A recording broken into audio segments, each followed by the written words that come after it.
Stop, no hagas esto. Esto es lo que hacía hace un mes. Mira, este es mi extracto del banco. Menos 10, menos 10, menos 20, menos 10, menos 20. Menos de 900 euros. Aquí lo veis. Mirad. En un solo mes. ¿Y sabéis por qué? Porque jugaba en esta versión, que es Fake. ¿Veis? Aquí está, la Fake. Mira, vamos a darle para que veáis lo que pasa. Aquí se apuestan 10 euros, ¿ves? Aquí, otra vez, otra vez. Acabo de perder ahora mismo 10 euros, ¿vale? Y esta es la oficial, la Chicken Run oficial, ¿vale? Solamente ha puesto 1 euro, ¿vale? Vamos a darle. Y aquí vamos multiplicando. Otro saltito, otro saltito. Ahí. Otro saltito, otro saltito, otro saltito. Y a ver. Toma ya, 2.400 euros, lo retiramos, le doy a retirar, ¿vale? Apago el móvil y ahora me tiene que llegar mi mensaje del banco. Aquí está, le damos, Feijin, y aquí lo tenéis, mirad, aquí está, 2.400 euros, para que veáis que esta es la versión oficial de Chicken Run. Y este es mi extracto ahora, ¿vale? Mirad. Más 2.400, más 2.400, más 2.400, más 2.400, ¿lo veis? Mira, en total 18.800 en un solo mes, ¿vale? Así que no cometas mi error, borra la fake y descárgate el Chicken Run oficial, que te lo dejo ahí en la descripción.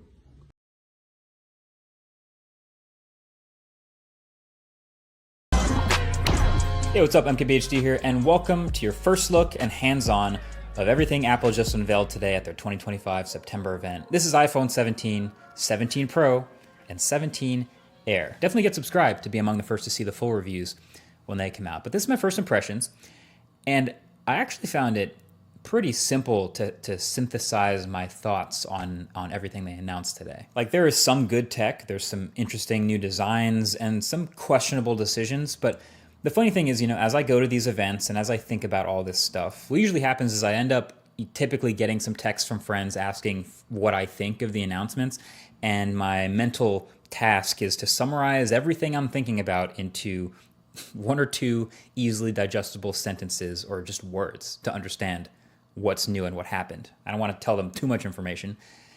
And so that's what I'm going to give you about each of the things Apple announced today. I'm going to give you my super compressed version of what I saw. So let's just start with the iPhone 17, right? The base new iPhones. My ultra simple summary for the iPhone 17 would be, hey, it got ProMotion and a better selfie camera, and the rest is mostly the same.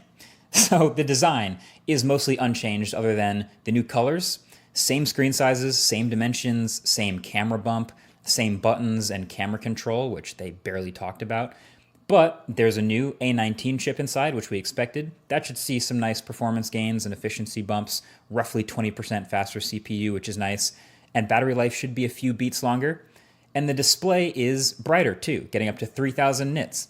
But this is the first time we are seeing a Pro-branded feature on a non-Pro iPhone, because every new iPhone across the range now has ProMotion. And it's the same ProMotion too. It's the adaptive 1 to 120 hertz. Doesn't seem to be handicapped at all. It's funny, we always used to have that, oh, regular people don't care about 120 hertz argument, but now here it is on the new base iPhones. So, hey, sounds great to me. This makes the base iPhones much more usable, and so does the new base storage of 256 gigs. So those are welcome upgrades. But the other new thing was the selfie camera. And it was funny, the keynote was pretty chill up until the point where they started to talk about this, and it was actually the loudest applause, and it was really tempting to make fun of it. But I actually do think this is really clever, because all these new iPhones have this massively upgraded selfie camera system. They're calling it center stage, but I actually think that kind of does a disservice, because the actual center stage on their laptops and stuff is kind of annoying. But what's happening is with these phones, they all have a larger 24 megapixel square selfie camera sensor.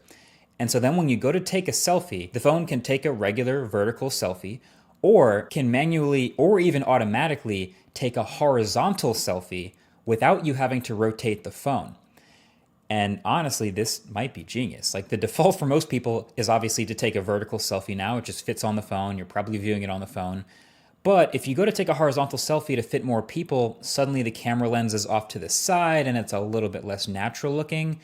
So now, since the selfie camera is larger and a square, it can literally just crop an 18 megapixel selfie in portrait or landscape, and for videos or photos. I think it's great. It's very useful. It might be the biggest upgrade to the iPhone 17. So then there's the iPhone 17 Pro. And my quick friendly summary of the Pro phones is, hey, they got better zoom and more battery and orange. So the Pro iPhones actually look a little bit different. There's actually quite a bit going on here with this new design. First of all, there's only 3 colors: cosmic orange, deep blue, and silver. Really bumming me out that there's no black Pro phone. But then I remembered dbrand exists. Never mind.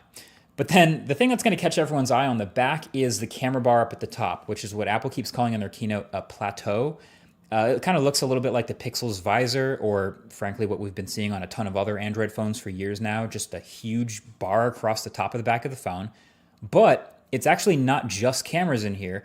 Apple's done some rearranging of the insides of the phone to actually shove more components, like the A19 Pro chip and the logic board and storage up here in that bar, so they could fill out more of the bottom of the phone with more battery.